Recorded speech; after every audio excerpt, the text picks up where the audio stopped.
Organisation ఏదైనా ముస్లిం development organisation పెట్టింది అంటే ఖచ్చితంగా ఆ యొక్క ముస్లిం వ్యక్తులు నమ్ముతారు.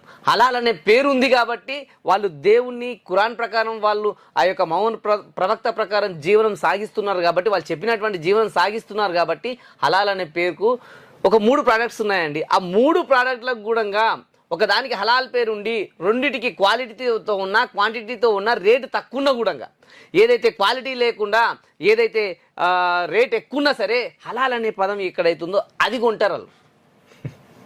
అటువంటి పరిస్థితిలో భారతదేశంలో ఉంది. అంటే ఇప్పుడు ఈ హలాల్ ఏ విధంగా వాళ్ళు చేస్తారంటే ముస్లింలే తయారు చేయాలి, ముస్లిం కంపెనీసే తయారు చేయాలి.